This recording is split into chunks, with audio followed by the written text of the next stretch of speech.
Kerajaan Kedah sedang buat ceramah jelajah Kedah mengenai bahaya pahaman Wahabi. Apakah maksud fana dan baqa? Assalamualaikum warahmatullahi wabarakatuh. Isu Wahabi, konsep fana dan baqa, hak memilih pasangan hidup, hinggalah persoalan perceraian dalam Islam. Semuanya dikupas secara tegas dan terbuka oleh Dr. Maza. Adakah benar ibu bapa boleh memaksa anak berkahwin? Dan benarkah perceraian senantiasa dianggap buruk dalam Islam? Saksikan penjelasan lengkap yang penuh ilmu dan membuka perspektif dalam video ini. Selamat datang di channel Salaf Malaysia. Mari kita simak videonya dari sekarang. Sekarang kerajaan Kedah sedang buat ceramah jelajah Kedah mengenai bahaya pahaman Wahabi. Kita di Perlis tak bagi pahaman Wahabi masuk. Kita Perlis ni ahli sunnah. Cuma Wahabi tu apa dia, kan? Kita ada Sushi King tu, tapi dia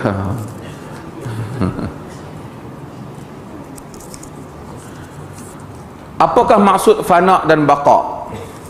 Fana dan baqa ni adalah istilah yang kadang-kadang kontroversial, tapi kadang-kadang ada juga maksud dia yang boleh dinilai. Asal istilah ni digunakan oleh golongan sufi. Fana bermaksud orang tu tenggelam, dia tak ingat apa dah, ingat Allah saja. Baqa maksudnya dia sampai kepada satu station yang mana dia stabil, dia dah kenal Allah, tapi dia dah semuanya hidupnya dilipati, dia tak mabuk. Fana dia mabuk. Bila dia mabuk, dia mengaku apa? Anallah, akulah Allah. Yang ini dianggap sebagai terkeluar daripada ajaran syariat. Terkeluar ajaran syariat. Ini yang kata hak salah seorang daripada Wali Songo dan Al-Hallaj, Husin Al-Hallaj, yang menyata anallah, innallaha fi jubati, Allah dalam jubahku, anal haq, akulah Allah al-haq. Ini tak diterima dalam syariat. Kononnya berlaku ittihad, berlakunya pergabungan antara dia dan Tuhan, kerana terlalu tinggi makam mereka. Yang ni agama tak terima. Tapi kita menerima konsep syuhud wahdah kasrah, dia panggil, melihat pada yang satu kepada yang banyak, melihat yang banyak kepada yang satu. Sebaliknya, kita tengok Allah Ta'ala, kita ingat Allah, kita ingat semua makhluk dia. Kita tengok makhluk dia, kita ingat Allah. Ini mungkin pada makam sebahagian sebut baqa. Ini semua istilah di kalangan ahli sufi dan seumpamanya. Saya bukan suka sangat sebahagian istilah-istilah ni, tetapi kalau maksudnya betul, okey. Tapi kalau maksud sampai makam yang tinggi, hampa semua tak faham, aku semua dah nampak Tuhan, yang tu jadi ayah pin.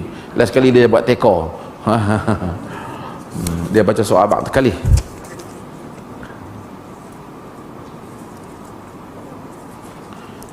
Ni soalan-soalan last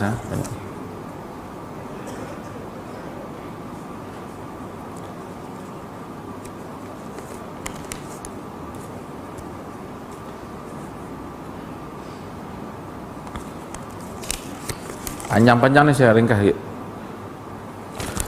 Mai ke di punggu depan dah. Last.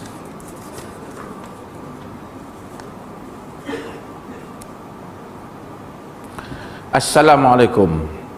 Soalan saya, salahkah jika seorang anak dalam kurungan teruna menolak calon pilihan ayahnya kerana si ayah lebih memilih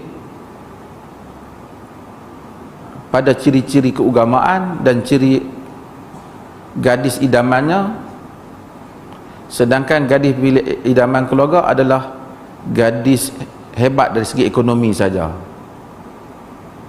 Macam mana? Tapi saya fahamlah maksud cerita dia tu. Cerita dia nak nikah orang lain, ayah dia pilih orang lain. Tu je cerita dia.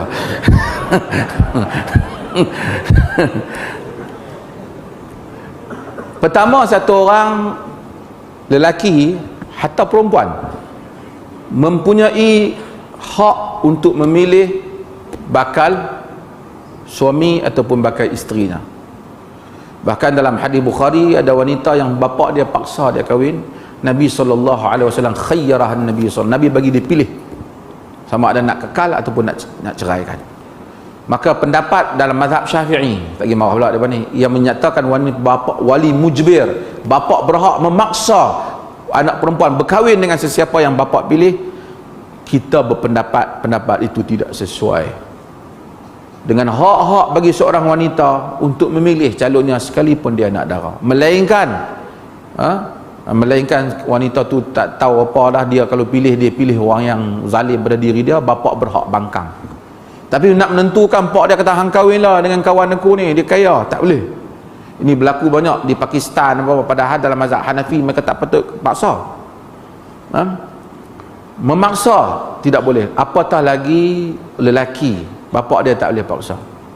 Di dalam hadis yang diriwayatkan oleh Al-Imam Ibnu Majah dalam sunannya, ada seorang perempuan bercinta dengan seorang lelaki.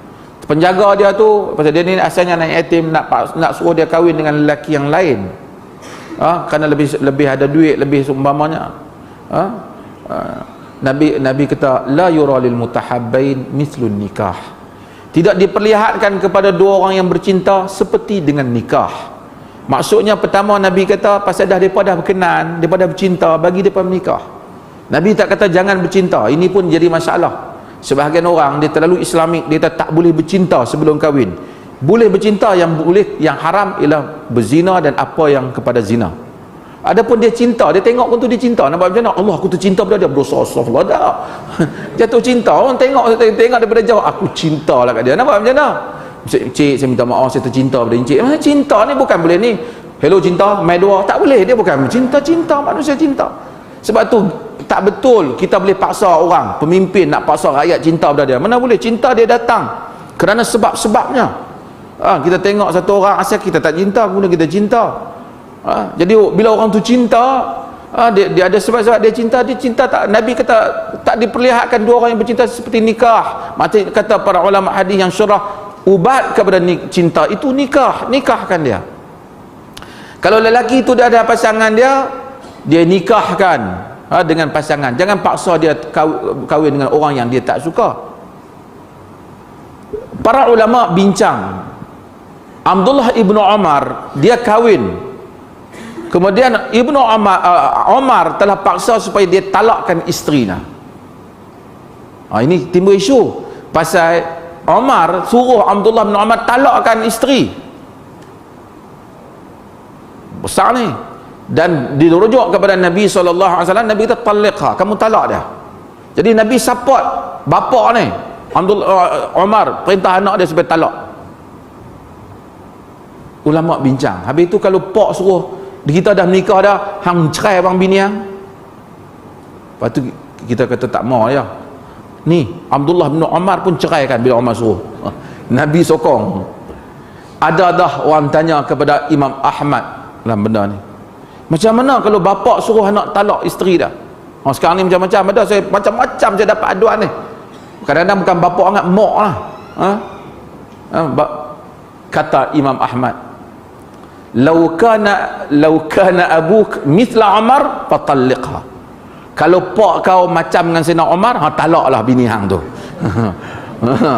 Kalau pak pun subuh pun tak romai, tak payah duk talak lah kan. Umar ni Rashid. Jadi dia suruh talak tu tak ada kepentingan dunia, mesti ada benda yang menyalahi syarak yang dia tak mau sebut, dia suruh talak. Jadi pendapat dia, kalau pak kita tu alim, saleh, Rashid, mursyid, tak apalah. Tapi kalau pak dia pun lebih kurang dengan kita aja kan, tu pun jenuh bini duk peletiak di rumah kan, jadi tak payah talak lah kan. So yang pentingnya seorang tu kahwin dengan apa yang dia mau. Namun apatah lagi jika orang yang mau tu ada ciri-ciri yang baik, dan keluarga tak boleh paksa. Ini pun masalah, keluarga bila ada paksa esok jadi masalah. Dia bercerai dan seumpamanya. Bercerai itu sendiri bukanlah sesuatu yang buruk, bercerai itu sendiri, tetapi asalnya kahwin untuk kekal. Sekarang ni untuk Alhamdulillahirrabbilalamin, akhirnya kita sudah bersama-sama menyimak, menyaksikan dan juga mendengarkan sebuah jawaban, sebuah nasihat yang sangat-sangat luar biasa yang mana disampaikan langsung oleh guru kita tercinta yaitu Datuk Dr. Maza. Dan kali ini saya akan sedikit mengulang apa yang sudah beliau sampaikan, dan di akhir akan saya simpulkan sekilas apa yang sudah beliau sampaikan pada video yang sudah kita saksikan bersama, gengs.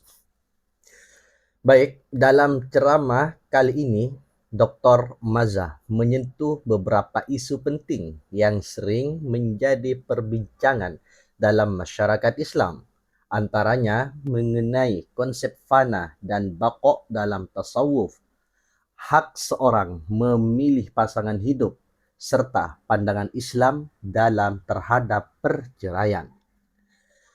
Mengenal fana dan baqo, Dr. Mazah menjelaskan bahwa istilah ini berasal dari tradisi tasawuf.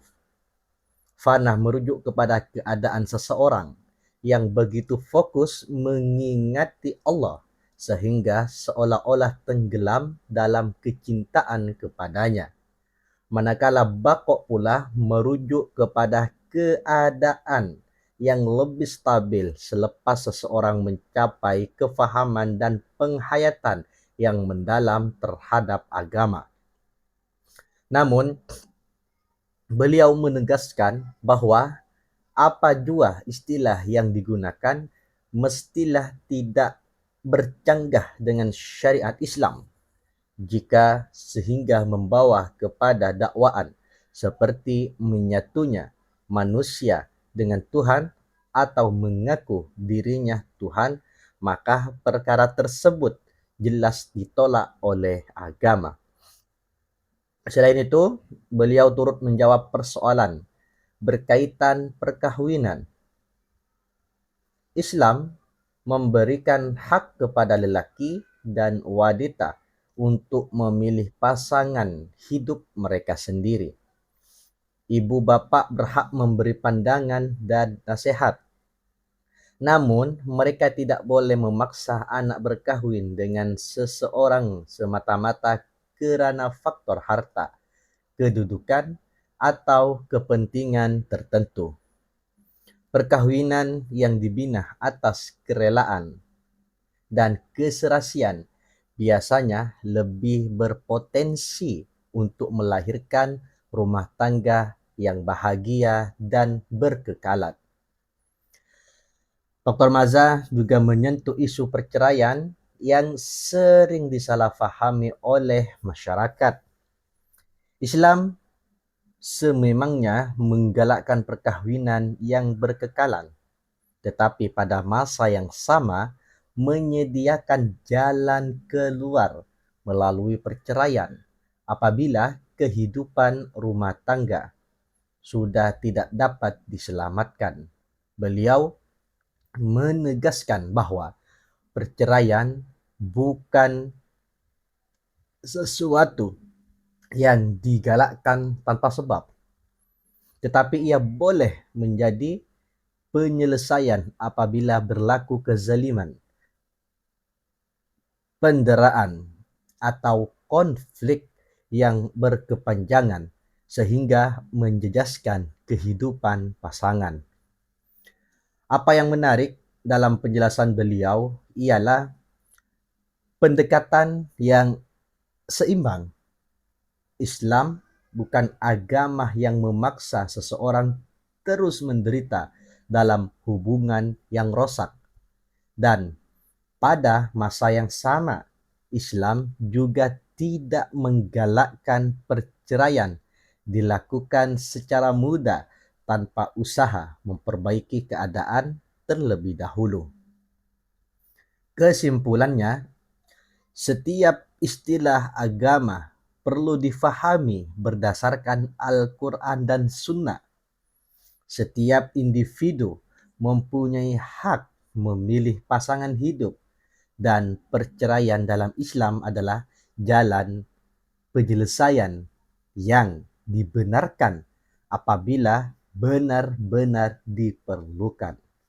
Yang paling penting ialah memastikan setiap keputusan dibuat berdasarkan ilmu, keadilan, dan pertimbangan syara.